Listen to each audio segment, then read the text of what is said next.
And welcome back, everybody, to another episode of Bubba and the Bloom, episode 234, coming at you on a Tuesday night, which means it's Bloom Board night. We have a fun one on tap, depending on how you drafted this season, as we're going to talk some mid-round slow start hitters, which I have a lot of people on that board, so that'll be quite the conversation to discuss. We'll get to that, some news, and a little announcement at the top of the show as well. But first off, you can find me on Twitter at PDentric, the podcast at Bubba Bloom Pod, and on Patreon at patreon.com/Bubba Bloom. And my co-host, as always, on Twitter at RyanBHQ, Ryan Bloomfield. How are we doing, my friend? I'm good, man. Yeah, at least until we start this uplifting topic of the evening. There's a lot of futility going on, both hitter-wise, pitcher-wise, and I think we already, with listener questions and comments leading up to this, a lot of people are already saying a bunch of these guys are on their rosters. But hey, it'll be fun to at least talk about what we want to do with some of these mid-round slow bats, whether it's going to continue or whatnot. So that'll be fun. I'm excited for our little announcement, though. You kind of teased it earlier on Tuesday, but let's just get right into it, man. Yes, I tweeted it out earlier today. The Discord is well aware of what is taking place. We kind of joked about something in the works. It was nothing that's been done before, so it's not unique. But for us, it's new to us, and we were talking about another way to get us out there to do more fun stuff. Basically, is what it comes down to. So we now have a playback.tv account. We will be streaming baseball games either solo or together from time to time. It's playback.tv/Bubba Bloom, all one word there at the end. And it's going to kick off on Wednesday night. And ironically, Ryan, that is the debut of Bobby Miller. The stars aligned. The Rockies. The stars aligned for this launch because I want to say I'll clip the recording tomorrow for sure to lead up to our watch back. I think you said for every dong that Bobby Miller gives up, you will chug a high noon. I don't know. I'm not going to hold you to that because we did not know this playback thing would exist, or I guess we knew it might exist, but we definitely did not know Bobby Miller would be pitching the first stream that we watched together. So yeah. I will grant you some grace. It is a Wednesday night after all. You do have other responsibilities in your life, but it is pretty funny as hell that last episode we realized Bobby Miller was coming back to the Dodgers, and B, you just went off on him with that proclamation. So what better way than to kick off our playback stream watching the Dodgers? And for those of you who have no idea what we're talking about, maybe I should take a quick step back. Playback is, and Bubba gave the link. It's on our social media as well, but playback.tv/Bubba Bloom. You can essentially watch live games with us if you have, and tell me if I'm wrong on any of this stuff, Bubba, but if you have an MLB TV subscription, you basically, you make a playback account, you link your MLB TV account, and the account's free. The account's free. The playback account is free, right? Yes. And you can watch the same game that we are watching while we're talking about it, and just kind of hanging out, watching a game together. It's going to be, well, we'll see what kind of vibe it's like. I don't think it'll be like an official show or anything like that. It's just going to be us kind of hanging out, shooting the breeze, and watching baseball together. Yeah, it's great. There's a chat. It's kind of like the YouTube here. There's a chat for. Yep. So you guys can ask questions. We'll be chatting with you guys. There'll be nights that if I'm solo or Ryan's solo, like I already planned on, I'll just be working on articles. And if you guys want to come hang out, I'm watching games anyways. So we're going to throw it up there, have a good time, and ask your fancy questions, ask whatever questions. Just hang out. It's like one thing Ryan and I kind of pride ourselves on in doing what we do. It's just like two buddies hanging out, talking sports. That's kind of what we do, and kind of got a barroom vibe to it once in a while. It's what we do like in Arizona. It's how we met. And so the idea of the playback is literally we're just going to be chilling, probably with a drink or whatever, watching a game, and just whatever you guys want to chat about, preferably fantasy or regular baseball. But hey, we're an open book most of the time, so we'll have some fun there as well. So come join us in that one. It's just really ironic. It dawned on us right before the show. I'm like, Bobby Miller's getting called up tomorrow night. Wait a minute, that's the only 7:00 Pacific. The only show in town. So that'll be tough for you East Coasters. I get it. It starts like 10:05. Or 10:10 Eastern, so the first one might be tough for you guys to get to, but it's the only one we could make work right now, and we're going to try to do one or two a week if we can. It'll be kind of intermittent for now until we really get a feel for things, but it'll be more of a spur of the moment, but we'll tweet it out, we'll promote it in the Discord and whatnot, but it's just another cool way to kind of hang out with the community and grow this thing we have going. we talk about every year we want to like do something, a new thing each year. This was kind of something we thought about for next year, but it just kind of worked out a lot quicker than that. Absolutely. We'll have some, you may have mentioned this. We'll have some public. We'll have some just for our Patreon. I will probably be hopping in and out like during the day games, like Thursday day games, that sort of thing, while I'm at lunch or something like that. Wink, wink, and we'll go from there. But I don't know. Excited, man. It's gonna be fun. That's gonna be pretty darn cool. And I put the URL in the YouTube chat just for anyone there. You can follow our page or whatever and get notified when we go live, so that works as well. And maybe we should put that, I don't know, in the show notes. Do we do show notes? I don't know. You do all that stuff. Yeah, I can put something in there somewhere along the line. I'll totally remember to do that. I'll just make up stuff for Bubba to do, and it'll sound good. And I have no idea. I do that to you 90% of the time, so it's okay, buddy. Don't you worry about it. But yeah, we're pretty excited about it. It's going to be a lot of learning as we go. And the other thing that we have not mentioned yet is a lot of the time it'll be the two of us, but we're also going to bring people on, like just different people in the industry, different baseball people, just to kind of give their perspective on things. Again, it's just like hanging out with a bunch of friends, watching a ball game. So bring different voices to the platform, help get their knowledge out there as well, and see where it can go. No promises on who just yet, but we have plenty of ideas of people we'd like to reach out to throughout the season. Maybe it's matchup dependent. Maybe it's just, hey, we're bored tonight, want to come hang out and talk some baseball. So lots of ways to go about it. So hope everybody gets to enjoy it as well. Yes, Michael C in the chat. Yeah, he just jumped in. He says, hey, fellas, great idea. We need MLB TV first, correct? If you want to watch the game with us, you need MLB TV. If you just want to hang out and listen, because I think you can hear it while we're talking about it. But if you want to watch it, you need MLB TV, yes. That would make sense, because I think you can listen to any game as long as you have the app or whatever. So I don't know. We'll figure it out as we go. Yep, it's a learning curve for all, but it's more of a really exciting innovative thing to add on to everything else that we already bring you from the Bubba Bloom podcast. So again, that's playback.tv /Bubba Bloom. Come check us out. We'll remind you guys plenty tomorrow between social media and elsewhere. But it's the night game, Rockies Dodgers at Chavez Ravine. Bobby Miller's 2025 season debut. The same Bobby Miller. Go. I can't wait till this guy shoves.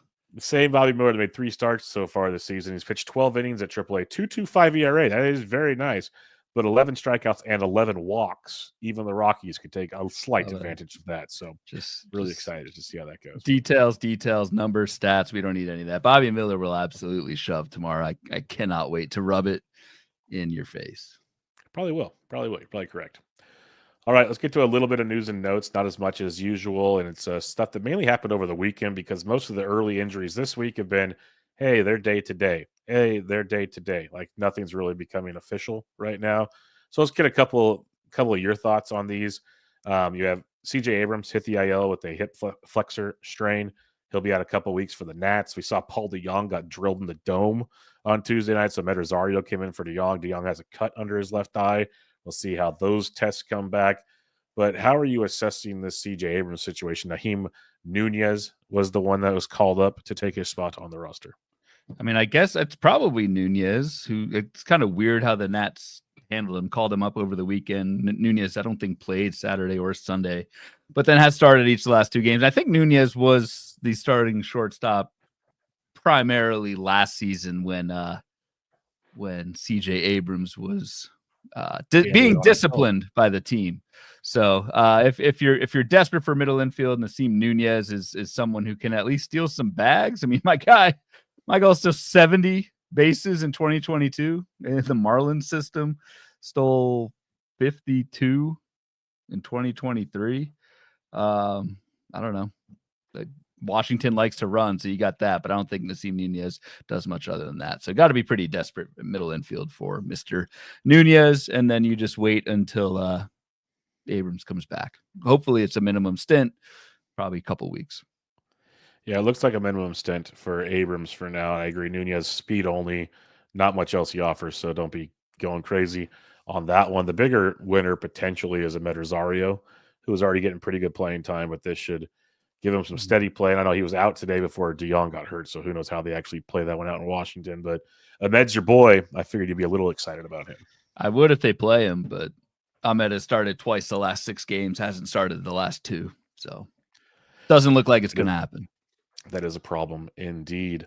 All right, let's go to Rake Jake Cronenworth on a swing in Sacramento last week. He aggravated and eventually fractured his rib.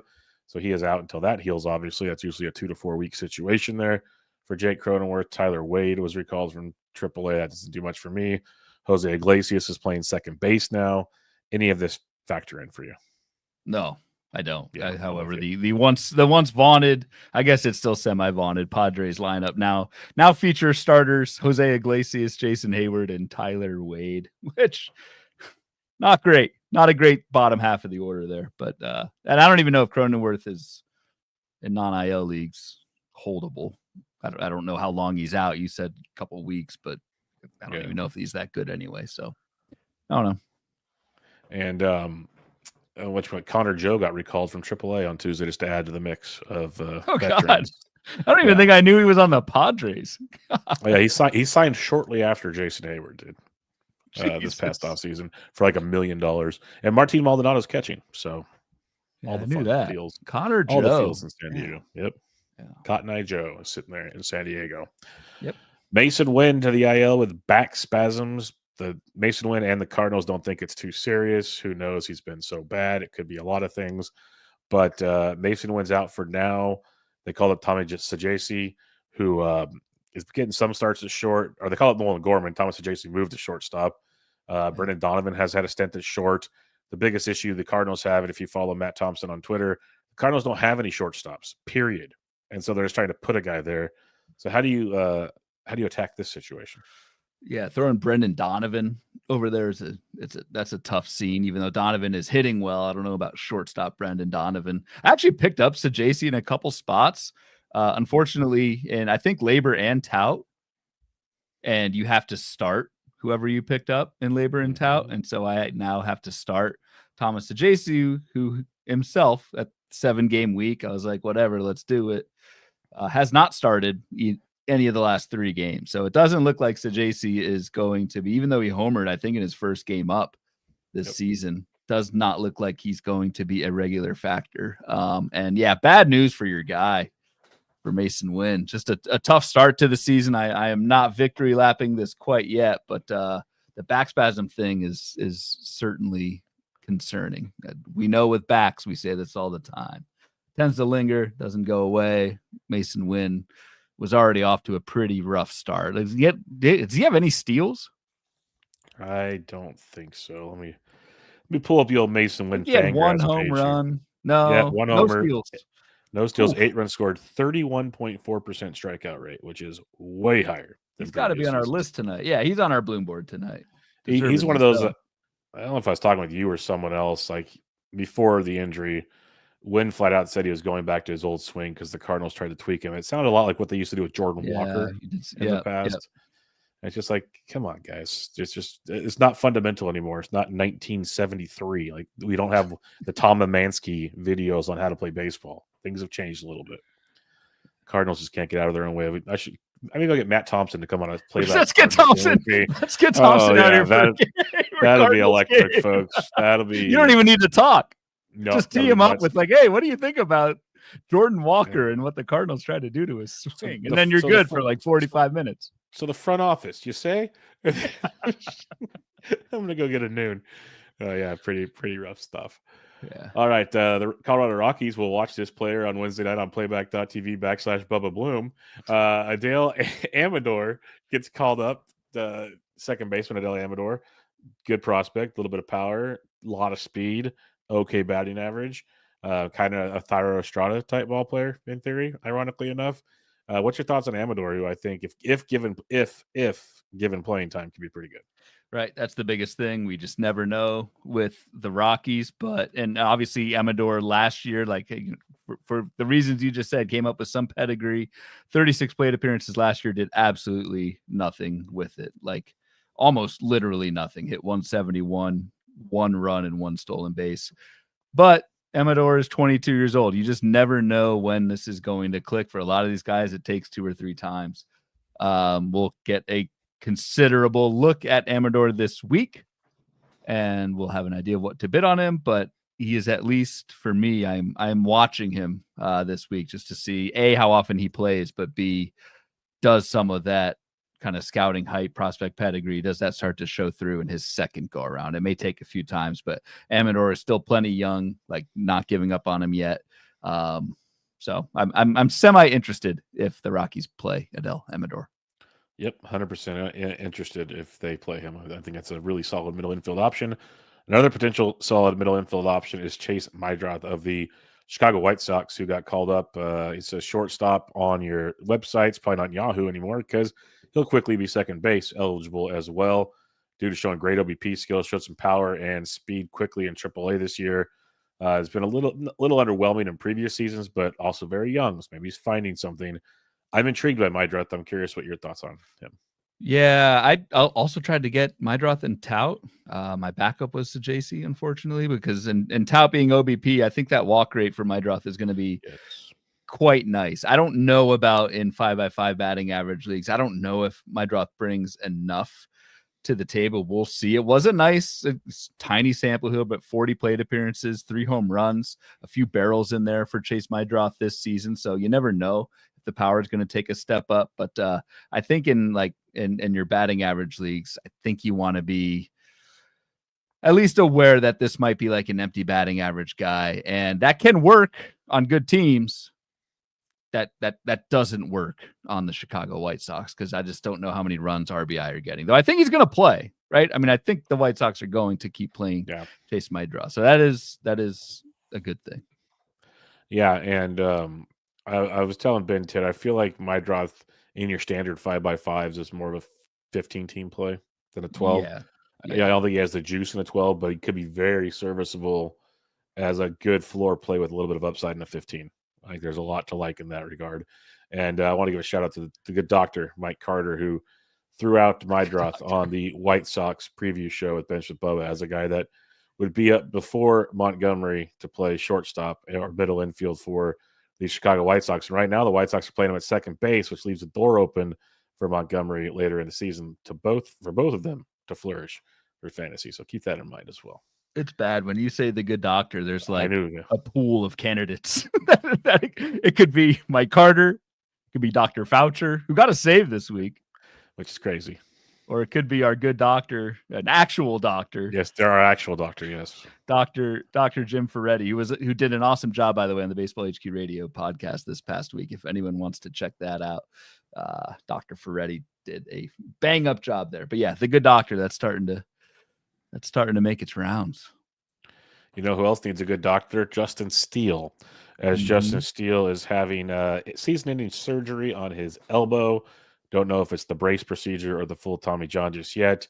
He actually pitched well in his last start. Looked like things were getting back to normal. Then he find out he hurt it halfway through the start and kept pitching with it, which is never a great thing.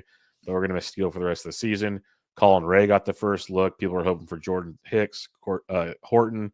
We don't forget your boy, Mr. Assad, made his first rehab start on Tuesday. Even the Cubs broadcast was talking about it, said they're looking forward to getting him back soon to eat up innings in the rotation. So that happened tonight. I was literally watching that going, I can't wait to tell Ryan about that later on because that's your boy. So what's your thoughts on the Justice Steele situation?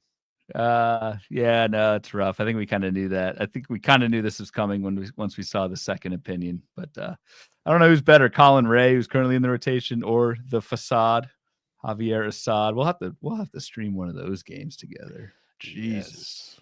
Just watch a good old Facade, like 4 walks, 2 Ks, 6 innings, no earned runs, and like 3 hits. It's the ultimate Ryan luck just line. Tilts every time he just gets out of an inning, and yeah. I don't know. I think fantasy wise, like I think the longer term play is to take a look or at least monitor Iowa, Cade Horton, Connor Noland is another almost 26-year-old, pretty developed arm. Those guys pitch well in AAA. I think they will be up at some point this season and could make a impact. There's a guy named Bird Cell on the Cubs at AAA, not Bird Song. That's an interesting tidbit you had there because I had no idea, no clue. Yeah, the names in baseball always can throw you for a loop. Last bit of news I have here, we're still waiting on more info, but on Tuesday night, Matt Wallner left Tuesday's game with a hamstring injury, trying to beat a beat out an infield single. And Carlos Correa left with a wrist injury, swinging a bat. Looked like he was in a lot of pain. Both are for now day to day. Both are going to undergo further testing. So do what you wish with that. I don't know what your thoughts would be there if I have to wait for more stuff, but not ideal for a Twins offense outside of Ty France, who is struggling tremendously.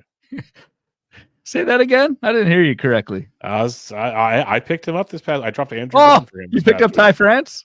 Yeah, I in my one of my 15 team leagues, I dropped Andrew Vaughn and picked up Ty France. Yes, for $3. Coming around. No runner up bid. No runner up. Yeah. I'm a sucker. Honestly, that is probably the biggest takeaway is an already bad Twins lineup gets potentially that much easier to stream against if Wallner, Correa are out. May want to take a look at Brooks Lee along the lines of Adel Amador. Like, you just never know he went deep on Tuesday night. Click. Yep, went deep on Tuesday. So a middle infield option perhaps, but that's about it. Yep, with you on that as well. All right, not the craziest of news this Tuesday night. Thank goodness. Hopefully it stays that way. We're still waiting to find out. Can Seiya play? Can Doyle play? Can so many guys come back and play? Bellinger. Do you see the Bellinger? Like that didn't give me the warm and fuzzies. He started on Tuesday at least, but yes. I know, but yeah, when he says his back's, it's going to be a lingering problem that he's going to take off days for all year. Yeah, it's not great. Not great at all. So, but yeah, lots of stuff going on as usual. We'll keep you up to date the best we can here at Breakfast with Bubba and in the Patreon. So go check all that out. We got Bloom Board season, Ryan. What are we got looking at this week? This is a very interesting one because, as you said earlier on the show, we are all affected by this board. We are all affected by this board, and I think maybe this will be a therapeutic episode. We'll see. But what we're looking at here are mid-round slow start bats. And so what I mean by mid-round is ADP from like 120 to 250 is kind of where we're looking at. It's 30 hitters total that have at least entering Tuesday. Some of these guys have graduated from the list. A sub 240 batting average and less than 3 combined home runs plus stolen bases. So just no juice, no category juice, no batting average. The reason why it's a cutoff for like 120 ADP, again, I'm just kind of making this stuff up, but like you're not dropping, even considering dropping, in my opinion, a top 100 pick, a top 120 pick at this point. So I just feel like from an actual show content standpoint, we would probably say the same thing. And we may say this about a bunch of the guys tonight, but it's just like, it's early. You drafted these guys for a reason. Ride it out. Things will get better. I think where you all are a little bit more interested in is these middle round guys. So someone, if you take I look at pick 200, there's Jurickson Profar. I think you know what to do with him. But if you take like Michael Togley at 191, I think you are starting to think like, do I drop this guy? Do I not? And I think that kind of pocket in the draft is where we wanted to talk tonight and just kind of give you guys some advice on what we think y'all should do with some of these guys. Because I think some of them are droppable at this point, depending on who they are and how late you took them and all that. So that's the gist of tonight's board. We're looking at ADP, total plate appearances, batting average, homers, and steals on the board. And I did tweet that out Tuesday night leading up to the show, so you can check it out there. Yep, I'm with you there real quick. Scott Burks in the chat here says the board set the average at less than 240 batting average, but nobody on the board even is in the 230s. That's how bad it is. Either that or I fat finger 240 to 230. That could also be the case. Well, the board fits, so we're good. Try not to hit on all these guys, but I kind of want to at least give cliff notes on some of them. Yeah. Like I want to hit on Matt Chapman. We're not paranoid on Matt Chapman just yet. Like we look at his numbers, 179, 2 homers, 1 RBI heading into Tuesday. He went 2 for 4 on Tuesday night, so that's a plus. But like you look at Chapman, I am interested in your thoughts here though. 2.7% barrel rate and a 35% hard hit rate, which is way down from the norm for Matt Chapman. So when you see these numbers from Chappie, what are your thoughts here? Because again, it's early. I'm not overly concerned, but there's got that quality of contact drop off is pretty dramatic.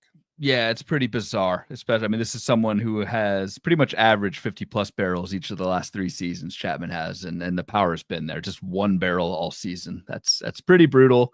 I'm not worried about the power. Like the K rate's right around where it's been at. BABIP's super low, so batting average will rise. So one thing with Chapman, I'm at least just looking at that might be the most impactful number is that stolen base attempt rate that I like to cite all the time and have on a lot of our sheets for the Patreon members. It's just how often are you trying to steal when you get on first base? We all know about the stolen base spike for Matt Chapman last year when he swiped 15. It was a 12% stolen base attempt rate, which is about league average, which is pretty good for Chapman. That's right back down to 5% where it was in 2023 for Chapman. So not running early on, and that, maybe actionable, maybe not, but it certainly doesn't seem like we're going to get those 15 bags or even 10 from Chapman this year. Yep, and we kind of thought that might be the case, honestly. I know we talked about that a lot in the offseason, but it's coming to fruition right now. Marcus Semien is a player we do need to talk about because this has been a question that's been thrown out many times in many different forums so far this season. And I know in draft season, Ryan, we talked about, look at Marcus Semien is dropping to like the 10th round. Like, this is not a Marcus Semien we've seen before. He's still getting the at-bats and plate appearances and all these things in previous years. Do we buy this version of Marcus? So on and so forth. Well, right now, the dude is hitting 123 with a home run and no steals entering Tuesday's action. Strikeout rates up to 19.4%, which would rival his 2020 and 2021 seasons, which would be closer to his career worst in theory. And the quality of contact metrics that were already not ideal have dropped off tremendously as well. So what are you thinking here with Semien? Because the dude is a whopping 34 years old. Father Time might be doing its thing. And that was the risk reward. That was the value proposition, whatever we want to call it, with Semien entering the season. It's either A, this is someone with an elite track record who's going to bounce back, or B, it is that Father Time getting old. Do we trust a 34, 35-year-old to get 700 plus plate appearances, but then also rebound from a skills standpoint? Just looking at the early skills, like the plate skills are fine, like minor upticks in K rate and swinging strike, but really it's a 136 BABIP entering today's game. So like that will turn around for Semien. But like you said, Bubba, it's the lack of hard contact so far that has been bad. It's also just the Texas lineup again that is really bad. That's also hurting Marcus Semien's runs and RBI. I mean, 4 runs, 5 RBI for Semien. Like he is doing absolutely nothing for you right now. I think it turns around slightly, but again, if the quality of contact doesn't improve, this could be one of those beginning of the end situations, and you don't want to be on for too long, but you got to hold on for another. I mean, this is still pick 125. Like, I think you still hold on at least another month and see what's going on here. Yeah, and you made the good point is you don't want to hold on too long with some of these guys. There is a point where you have to make the tough decision, and sometimes you'll be wrong, sometimes you'll be right. You just got to make that decision, because if you're right and you drop them and he struggles, great. But if you're wrong and he struggles and he's on your roster, this is worse than the Gene Segura Award type situation. Yeah, because at least Gene Segura in his heyday didn't cost you much. These guys are. So yeah, so eventually you got to make that choice. And the right side of the board will probably be more of the easier drops than the left, obviously based on ADP price, but the decisions will still have to be made. Like Luis Garcia Jr., I'm not panicking to drop him anytime soon. I'm more angry that he still sits versus left-handed pitching, even mediocre left-handed pitching, not even just like dominant lefties. It's mediocre guys, which is the pure tilt to all this. 1 homer, 2 steals so far this season, but like 13% K rate, still good. Not walking much, but again, I'll take small sample for 100. Alex, a lot of things look good to me, so I'm just more frustrated than anything. There's some things that aren't ideal, like ground ball rates up and whatnot, but small sample in that as well. So, what are your thoughts on Luis Garcia Jr.? That's the cause for concern, right? Is I don't see Luis Garcia Jr. unless injuries hit or whatever. I don't see him playing against left. Like, what should change in that equation where Washington starts playing a new Luis manager? Garcia? I'm just kidding. Yeah, like that's not. Yeah. I mean, that is a correct answer, but it's not going to happen at least anytime soon. So, and I don't. I mean, I don't even know if it is though. Like, Luis Garcia has. We talked about this in draft preview. He's had plenty of chances against lefties and has been god awful. He's 25 years old. I know, but he has had like 3 seasons and just hasn't been able to do it. He maybe season 4, who knows? But He's not getting that chance right now. So it's tough. That's really the only qualm I have with Garcia. From a skill standpoint, I'm not really that worried. It's just like, is this guy going to even get 600 plate appearances even if he stays healthy all year? Yeah, you can. You're not dropping him. That's the sad part. But what I No. would suggest, have a second baseman on your bench so Yeah, you can switch because him in and out. what do you do like in a 4-game righty week? Like, Yeah. You probably start Luis Garcia, but that's a tough spot to be in with a top 10 round pick. If you do that for the whole season, it'll hurt your team. Yes. Tremendously. So, go pick up a Del Amador. Go pick up even Chase Mydroth, even though I don't think he's a 12. Like, I think he'd still be a nice option B in this situation. Go find a second baseman to fill in the gaps when things take place, because Garcia's ceiling is higher than most on this list, but the ceiling's very capped when his manager's an idiot. So there's nothing we can do about that. This is a player that people are ready to freak out a lot about. This is a player that's now hitting 7th for the Boston Red Sox. Jason DuPont, go put your fancy red shirt on and go to the steakhouse. Get this figured out quick, please. Get this boy right, man. Yeah. Tristan Casas had an ADP of 136, Ryan, hitting a $175 with 1 home run and no steals. Like I mentioned, he dropped to 7th in the order now for the Red Sox. Like, they're not benching him yet, but they're doing everything they can without benching him just yet. So where are you at on Tristan Casas? Because this is a guy that I know the expectations were really high in draft season. I luckily avoided this for now. This could still backfire, but things don't look right with Mr. Casas. He was my single biggest fade in the entire player pool entering the season. Again, that's not Tristan Casas could turn this around quickly and make me look like an idiot for not celebrating this on April 15th, but it's bad. It's really bad. The plate skills are just getting worse and worse. Career high swinging strike rate, K rate's up to 30%. The power is kind of there, 4 barrels to 1 home run, but you need a lot fewer Ks, and you need even more power from Casas if he's going to strike out this much to make up for it. So it's tough. What if he keeps struggling? Mm-hmm. Does Boston send him down? Well, they're saying they could send him down, bring Roman Anthony up, put Devers deferred. There's moving pieces. Yeah, they have options. So I'm concerned if I have Tristan Casas. I'm trying not to play him. I don't think you can start him. You can't start him right now. You see something And as the wise one, Roger Bloomfield, once said, Casas is starting to remind him of Dahlbeck right now, which is not a person you want to be reminded about. Yeah, that is a wise comment. I'm going to skip over Tovar. Jason Dominguez, he's playing better, just gets benched for defense, which sucks. Ian Happ, I want to hit up on this one because Ian Happ's hitting 210 with a homer and a steal. The Cubs offense was out like gangbusters to start the year. They've hit a little bit of the skids here. Shockers, early season, cold weather in Wrigley slowed things down quickly for the Cubbies. But as a whole, Tucker's still hitting, Seiya was hitting, Horner's hitting, Happ is not. And Happ is the guy we talked about in the past, Ryan. It's usually it's either average or it's power, rarely both. Right now it's neither. So where are you at when you look at Ian Happ's profile? I'm not worried at all. I just Connor think Joe's hitting. Connor Joe is actually up. I pronounced that. I didn't even know he was on the damn team. Could walk it off. You never know. No, I'm not worried about Ian Happ. I think the track record's there. Unlike Simeon, Happ's a couple years younger.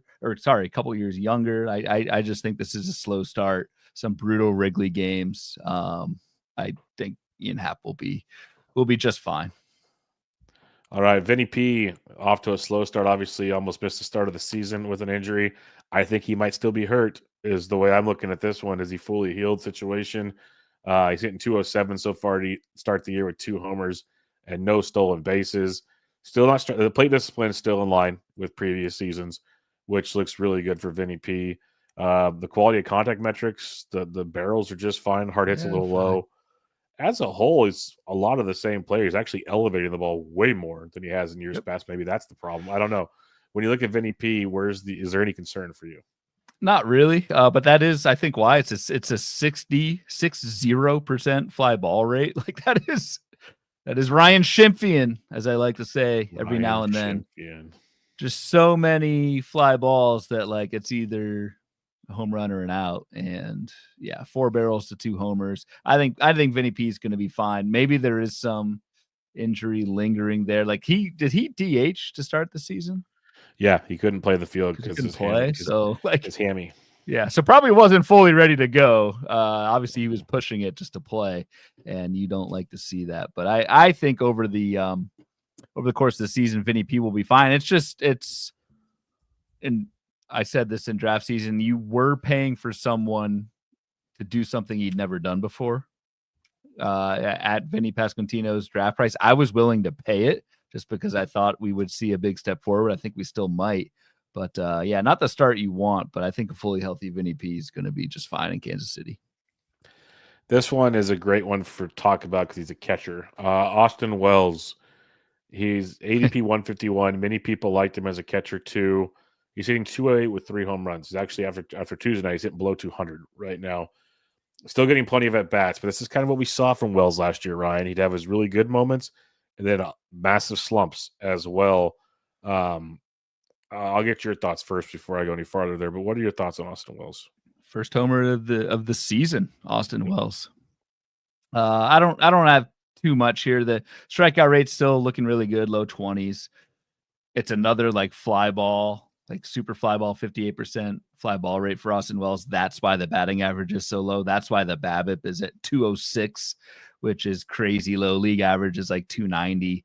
Austin Wells's own average is like 260. So batting average will come up. I'm not worried about Austin Wells. And the other thing too, like he's a catcher, like he's doing better than a lot of other catchers below him right now. And because there's so many freaking injuries at catcher this season, like Austin Wells is actually okay. Yeah, this is who he is what it comes down to. Like he might get a hot streak and hit for a better average, but you're going to get a low average. You're probably going to finish the season with close to 20 home runs. And that's who Austin Wells is. That's what you drafted when things are all said and done. And that's what you got to kind of have expect. If you don't like this, go grab Dylan Dingler or something and play the streaming game at catcher too. But this is Austin Wells, so I wouldn't worry too much about it. If you've drafted him, this is what you were drafting. Alec Boehm, a guy I wanted nothing to do with so far, and so far so good in this one. Entered Tuesday hitting 156 with 0 home runs and 0 steals. Picked up his first steal of the year on Tuesday night, so he's got that going for him. But only 4 RBIs for a guy that relies on driving in nearly 100 runs to be fantasy relevant in baseball. His quality of contact metrics are much better compared to previous seasons. But to me, this is what I've always been scared of with Alec Boehm. And this is what I've preached on our show for a couple of years now is if he's not, hitting 15 to 20 home runs and driving in runs, there's a scary predicament with Boehm. And maybe he bounces back, and maybe you think he does, but I'm very, very scary. Has to be one of like a select few without a home run or a steal not hitting 160. Like that is really bad. This is somebody at the last 3 seasons batting average for Alec Boehm, 600 plus plate appearances in each of them, 280, 274, 280. Like I just think every single time, pretty much, especially for these established kind of middle-aged guys for baseball age, I just think it's going to rebound. The problem with Alec Boehm is like he did get extremely lucky the last 2 seasons with RBI. He's not getting 97 RBI again. Though I think we knew that entering the season, but I think you just wait this out. I think Alec Boehm has earned the right to have you wait this out. I think the track record's good enough. I think he's young enough to where he rebounds to similar to what he was before, which again was nothing special, but a solid floor guy. Yeah, if you believe that, then yes, stick around. But I'm just you're not. you think he's toast? No, you're not dropping him. Like he's gonna have better days ahead. But I was just never on board with the player people thought he was. Like, do you think he can hit 270 the rest of the way? No. Yeah, I don't think you believe that entering the season either. No, I didn't. That's why I'm not gonna change my tune now. No, yeah, it's just. Right. It's a great ballpark though to bounce back if he ever was going to. That's the good part. All right, Lane Thomas, he's been hurt for like 6 games now, so it's still a moot point at this point in time for me. Unless you have anything on Lane Thomas, I was going to go past him. Oh, that's fine. Let's talk Mason Wynn again. Come on. We talked about him earlier. You want to talk about him some more? No, I don't. I've tried to rub it in as much as I can. What was our beer bet? Boba Fett? Yep. You're winning, Ryan. You're winning. Has You're Boba gonna, Fett you're, been gonna, that? What's Boba Fett doing? you're doing very well in the beer bets right now. I So am. don't I worry about hate that. to bring it up. Well, you brought it up. I'm just gonna. I'm looking pretty good so far. Garrett See what Mitchell's on here a little bit later. That's gonna be who fun. had a big game on Tuesday. He's heating up. Don't worry Big about game. that. What? 1 for 4. Yeah, a couple knocks. I think scored a few runs. We're okay.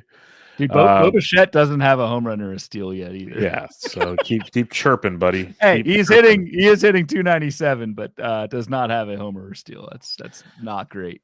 Nah, keep chirping. I wanted to jump to CES, Christian Encarnacion Strand, ADP 190. That ADP was on the rise in draft season. I bought in. I was all about it. If you're waiting on first base, I enjoyed the upside here, having a really good spring as well. But now he's hitting 163 with 2 home runs entering Tuesday's action. Return to the lineup on Tuesday after missing a few games with a wrist injury yet again. I'm kind of wondering if he's fully healthy is my biggest thing. Is he fully back? Because like even the barrel rates, the hard hit rates, like they're not ideal for CES standards. What are your thoughts when you look at this? Because this is not the guy I thought we were getting after spring training. Right. And it's on a team, Cincinnati, where like they're almost kind of like the Rockies in terms of like what are they doing with some of these guys. And while CES has pretty much been a regular in the lineup, 2 of the last 3 games he has not started. I think Cincinnati has other options they could go to if this slump continues. And I think that's something where like you need to take into account when you're analyzing some of these slow starts. Like an Alec Boehm, like playing time is super damn safe. Like he has to struggle for months for Philadelphia to think about kind of benching him or whatever. Whereas CES, I think the leash is pretty short, and that worries me. Do you think the wrist this year is related to last year? Is it the same wrist? Same Is wrist. it? Yeah, Yeah. same wrist. So that's not great either. No, So not yeah, fun. I am very worried about Christian Encarnacion Strand for those 2 major reasons: playing time and injury. Yeah, for someone that's been rostering Strand, and this is a question later, I've been debating dropping him if the right first baseman comes around. I think this is starting, and it's a 190 pick. Mhm. Like I think certainly in 12s, I think this is the time where you're like, I think a drop is even warranted. What is his I should pull up the start sit percentages. Of course, I do not come prepared for this show with that. Well, he was You out have for it a few games. No, I don't know. He's pretty much start. Oh, you're talking about on on NFBC. I thought you were talking He's about like in real life. no CES. So is 95% rostered in NFBC 12 teamers, but only 29% started, and that's an indication that patience is wearing thin, because in those 12 teamers you can't have too many guys that you're playing but not starting. So I think the market is starting to as they should get a little bit nervous about CES. It's just the first base market's not great on the free agent. It was good like a True. few weeks ago with Rice and Torque and them, but they're all gone. There's not a lot out there right now. So that's what's kind of keeping us hanging on and hoping. As an example, Michael Toglia, who had an ADP of 191, who you and I are both like, not up in here this year with Toglia. And he's backing up a lot of what we had to say so far. He's hitting 167 with no home runs and a 46% strikeout rate. Like I've written about, I do a risers and fallers column for Fantasy Pros every week. And I usually try to mix up the players. I've had Toglia in the fallers every week because it's been so bad. I just want to highlight it every time. Even the barrel rate is dropped down to 6.5%, which ain't going to cut it for what you wanted for Toglia. It's just bad everywhere you look at it, not to mention a 55% ground ball rate. Like this is horrific. This is horrific for anybody that was hoping for 30 home runs and not going back to AAA. So to Rob Silver, who had plenty of tweets about a AAA venture and Toglia's future and caught flack for that, I think you're onto something there, big guy.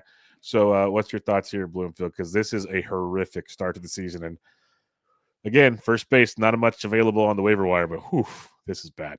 But like I'd rather take a 0 than start Toglia right now.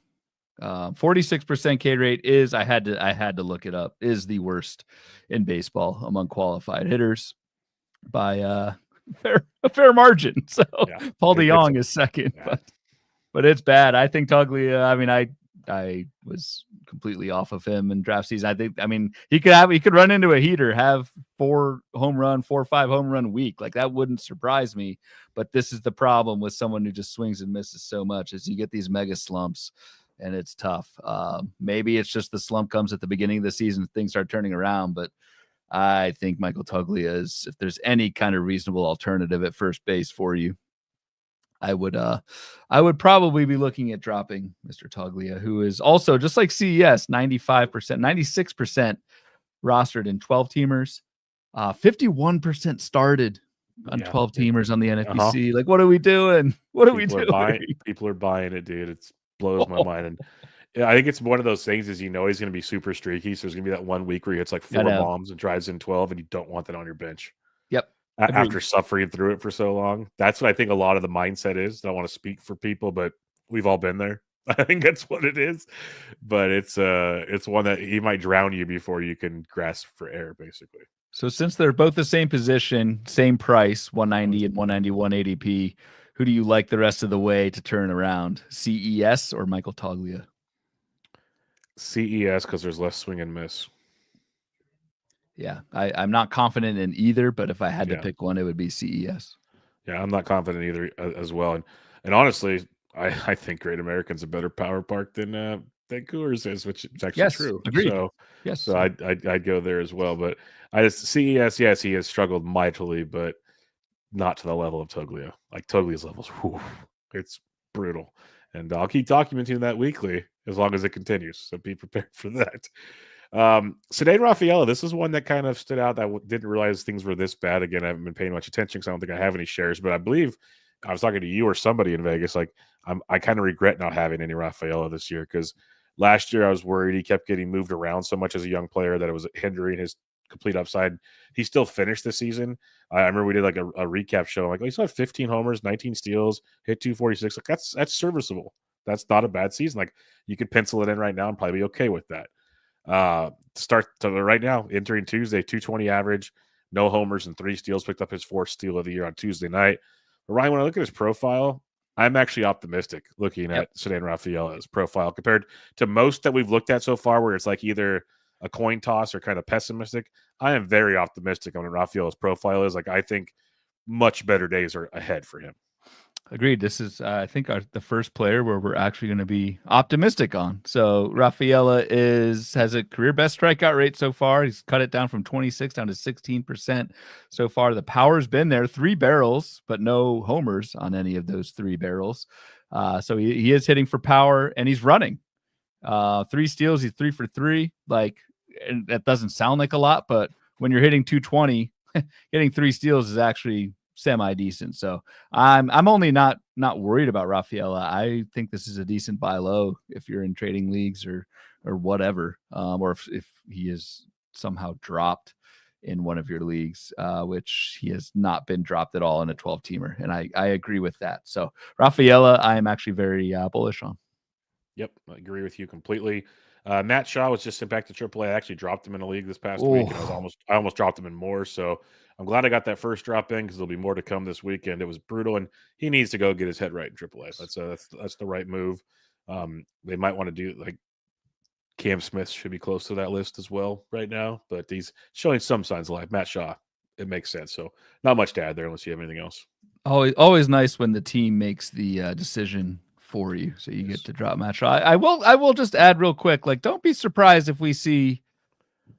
I might bid on Matt Shaw at some point this summer when he comes back up, and maybe he gets in the minors. And I'm not closing that book on Mr. Shaw for 2025, but yeah, needed. I think I started to put in the Discord this week. It's like, guys, we're Gene Seguring here big time with Matt Shaw, who's doing nothing, and it's a tough drop. Like, there is such a potential there, but now it is not tough at all. Yeah, and he'll be a great guy to bet on. Like you said, some of these young players need to fail. Go get it right. You've come back. Like, we've seen it time and time and time and time again. So I'm with you on bringing that one back. You're probably going to do that with Zach Veen in a little while too, when he gets sent back to AAA and comes back. So be prepared for that, because I watched a bat tonight, and dude looks beyond overmatched at the plate right now. It's not good. Spencer Steer's been hurt. I got nothing there. Yeah, I just wonder. So it's always the 2 sides to that. is Spencer Steer hurt? We can explain it and he's going to be good, or does that injury continue to linger? But yeah, brutal. 109 batting average, man.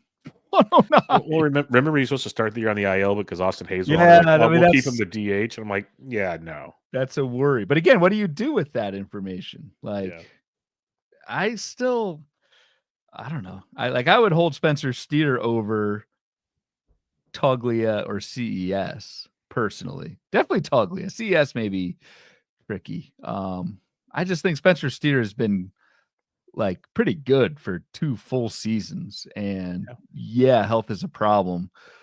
I just kind of have some faith that he gets right, and maybe in the second half has turned around. So I don't know. I'm worried about Spencer Steer, but I'm actually semi-confident in a turnaround here at some point. Yeah, it's fair. Jackson Holiday, ADP 213. Hype train was in full force entering the season.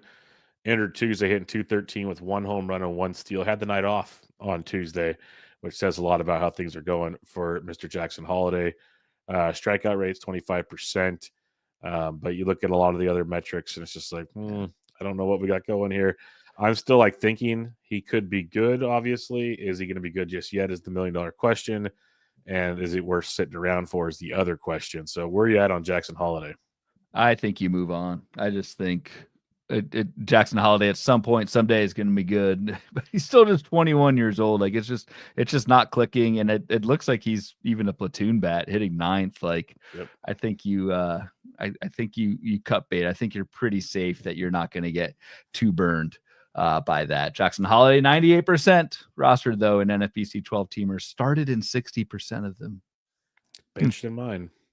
I have one share. One share is my very last draft because in the OC he fell like around 21 or something. I'm like, okay, I'm gonna take you now. Like screw it, I'll get my share. There's a good chance he's not on my roster come Sunday night. That's what I was gonna ask. Like, you probably haven't looked at Fab yet, but it is Tuesday. But like he's on my bench right now. So yeah. If he's on your bench and he's not doing anything, it's about that time. Yes, indeed. Jonathan India, he's been banged up, moved around. I'm still not too worried there. Should we be worried about India? I'm always worried about Jonathan India, just perpetually injured. So that's true. And plays injured. Like I don't know. I'm not super high on Jonathan India. But I wasn't in draft season. I think if you liked India entering the season, I think you give him a few more weeks here to figure it out. Fair enough. I'm going to go back past Jake McCarthy because I think we've both written him off and said he's done. Alec Thomas, like Jake McCarthy should not be on your roster right now is what it comes down to. We good with that? Agreed. Yep, we're good. Yeah. Lourdes Gurriel Jr., on the other hand, this is a guy that I know we've liked in the past. He's a steady Eddie, good average, 20-ish home runs.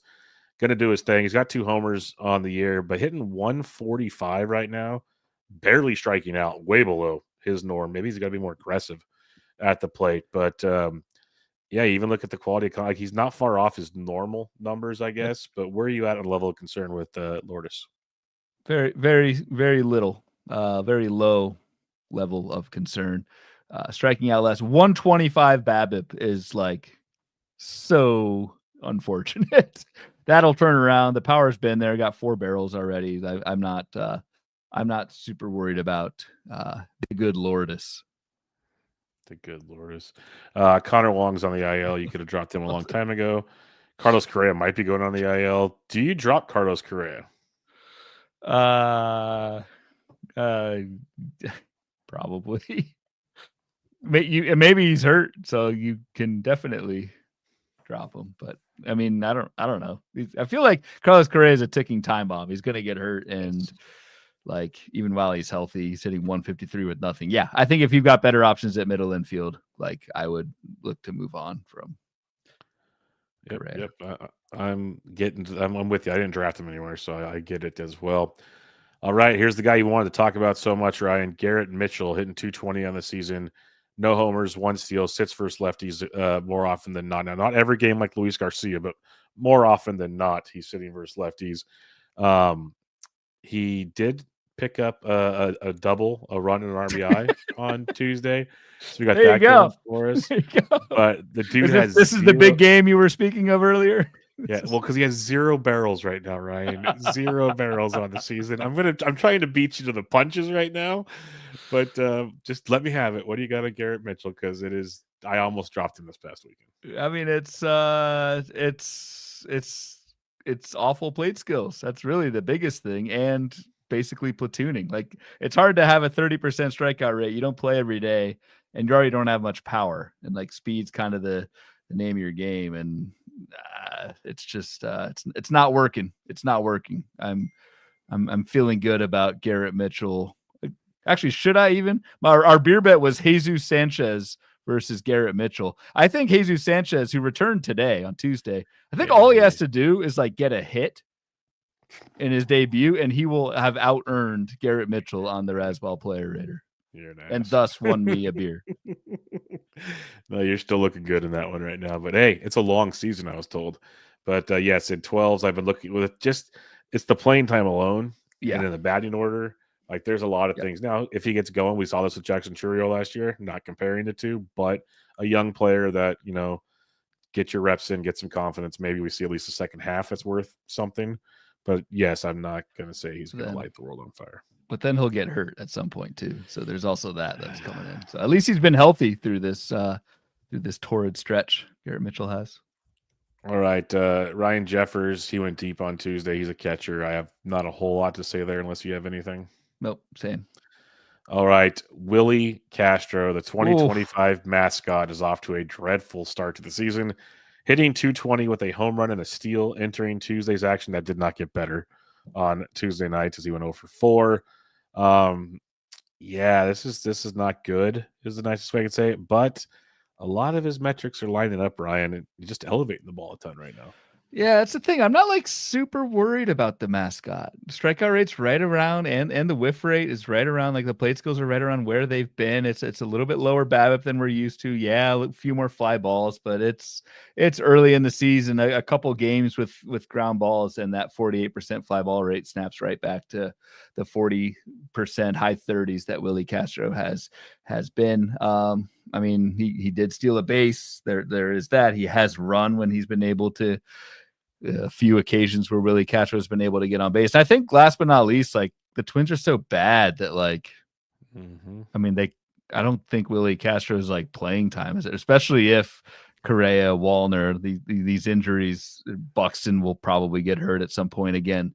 Like I think Willie Castro will have the opportunity to turn things around. And again, I think that from a skills perspective, like he's really not that far off from what we've seen in previous seasons. So, maybe I'm being stubborn with our good mascot, but I'm not super worried yet about Willie Castro.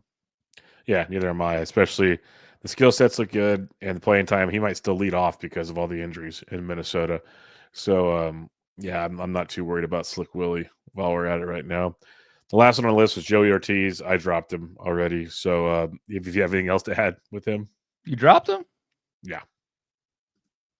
Yeah, I guess I don't know. I think Joey Ortiz is going to be fine. Is he playing every day still? Does it matter? It doesn't matter to me. Like I dropped him, so I really don't care, honestly. But the production was so bad. I had corner infield and middle infield options I could pick up, and Ori was just clogging up spots. He is playing every day though. He's playing shortstop every day. Yeah. So you got that going for you if you still want that shortstop third base thing, which is valuable. Like don't get me wrong, more so in a 15 than a 12. In a 12, he's taking up space right now in a 12. It's kind of valuable, but it's also like if you have crap at one position and he qualifies at multiple positions, you have twice as much crap. So that doesn't help. You never want 2 piles of crap, that's for sure. No, you don't. Got a story about that, but we'll save that. Playback TV. Save that for the /Bubba Bloom. Come check it out. Bobby Miller's taking him out, ironically. We'll save that for when Bobby Miller shits the bed tomorrow night. Who are we talking about? Joey Ortiz. Yeah. So the other problem here too with Ortiz is this was someone last season who had that like stark first and second half. Was pretty good in the first half and then fell apart in the second half. Had like a neck strain or something in between those two halves, and myself included, kind of maybe wrote off that bad second half to a neck strain. But what if it was just pitchers figuring out Jory Ortiz and you get this kind of extended bad second half that carries into 2024? So I get the impetus to drop Mr. Ortiz in 12s. He is still 89% rostered in OCs though. So 50% started. And I could see a world where he's definitely serviceable later on. I just right now in a 12, he's not doing it for me at this point in time, and I had other needs on my rosters to pick up. Any other thoughts on this board? It's definitely one that, for the most part, we're staying pat, but there are some that definitely stand out as it's time to get out of Dodge. And if you guys weren't aware yet, Michael Toglia is horrific at the plate. Just had to twist that last knife. Dude, 46% strikeout rate, Ryan. No, I didn't know it was that bad, man. That's nearly 1 out of every 2 at bats the dude's striking out. Like literally, there's only like almost a 1 true outcome at bat. Yeah, strikeout. Yes, or ground ball. I guess that's the 2 true outcomes. True. So no, I think it was this was good. I don't think we sounded too much like broken records. I think in general you want to hold these guys. You drafted them because you like them in most cases, but there are definitely some names that we covered here. Really starting around like the 190 ADP, mostly the right side of your screen, where I think you can get pretty loose with your drops and move on and go better there. So I don't know. I think pretty good exercise. Hopefully for everyone's sake that's saying they have a bunch of these guys on their rosters, that things turn around for them soon. For sure. Before we get to listener questions, I just saw this on the old Twitter bot and wanted to update the listeners here. Zach Neto hit his 4th home run at AAA tonight, played the entire 9 innings at shortstop. He's scheduled to play the whole game at shortstop again tomorrow. The Angels kept saying he has to be able to play back-to-back games. Back. So if he does that, there is a chance he comes on Thursday or Friday to rejoin the Angels to start the season. For him. That'll be a joyous occasion. Good update. So throw that out there. I wanted to be on a positive note before we completely dodge out of here. Our buddy Sean Govin in the chat here says, thoughts on Jake Berger and Willie Adames. They've both been bad. The Rangers have been bad. Though Adames homered Monday, I want to say. Monday night. Oppo Taco on Monday night. So that was pretty promising for sure. Berger's dealing with the flu right now. So that's great. He was out of the lineup on Tuesday. Yeah, the Bubba burgers are a little stale right now. I might have to get a new batch. I've got Berger in, I think it's a 12-teamer, and I finally benched him this week. Not even thinking about cutting Jake Berger, but absolutely think it's fine to sit him until we get some sign of life from Jake Berger. We've seen him be really bad and then turn it on and be really good, as most recent as last season. So not too worried really about either Adames or Berger, but it does hurt the slow starts for each of those guys. Yeah, I'm not overly concerned with either, as you said. Just kind of work through it there. Like Michael C in the chat mentions Jock Jams. Like, okay, so Ryan, have you seen Jock Jams's numbers? Because I saw these and my God. I typed in jams, like it's gonna show up. Did the CD come up? Oh man. Jock is hitting .070 with no home runs, 2 runs scored, and no RBIs in 50 plate appearances. That's good. Did they sign him to a multi-year deal? He is signed for a 2-year, $37 million contract. Oh. Yes. 3.1% barrel, 31% hard hit rate, 58% ground ball rate. Wow. That's bad. Oh, great. So Jock Peterson, Jake Berger, Marcus Semien. It's the Rangers, the team we thought had the best offense in baseball, are all not having a good time. Seager's been okay, but hasn't been great either. All right, I got some Twitter questions here before we get to the Patreon ones. MS says, already at SMMS79, what are we doing with Shaw? Seems destined for at least a week in AAA. Well, he's in AAA, so there you go. And I think it's more than a week. I think it's maybe that was tweeted before the news, but yeah, I think Shaw's down for a little bit to figure things out.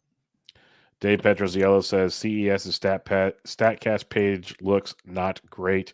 Is he not what we thought he might be going into last year?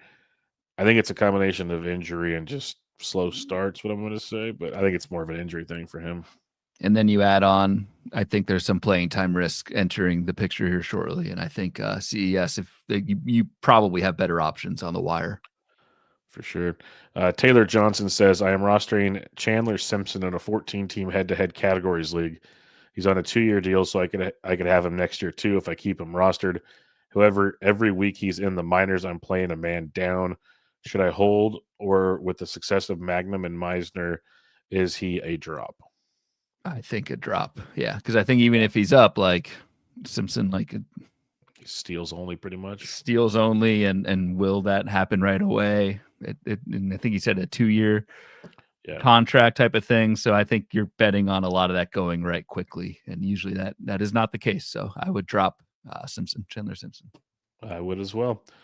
Scott at SCOKOH says Dominguez graduated tonight with his 3-for-3, taking him to 275. That up, baby. So he would be off the board. Smith Season says, I have 6 of them on my NL only team. Goodness. And that's even worse. NL only, like even less replacement value. Because there's 30 on this list. If you just say NL only is 15, you've got a third, and then there's no replacement level. Man, you have 2/4. You have 40% of the NL players. Oh, I am sorry. Yeah.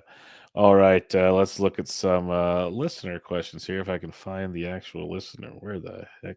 Episode. I changed the name. Episode. Yeah, question. you threw me off. I'm like, where the heck did it go? I got it. I know why you did. Yeah.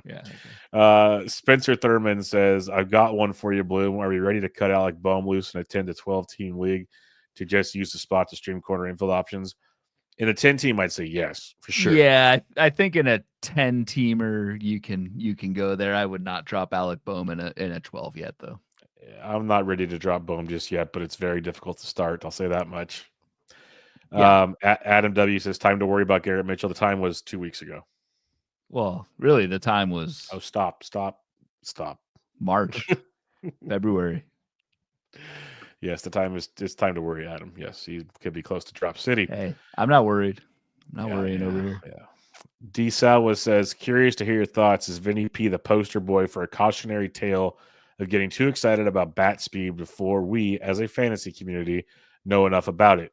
He's one of the biggest jumpers in bat speed, but it's not translating to hard contact.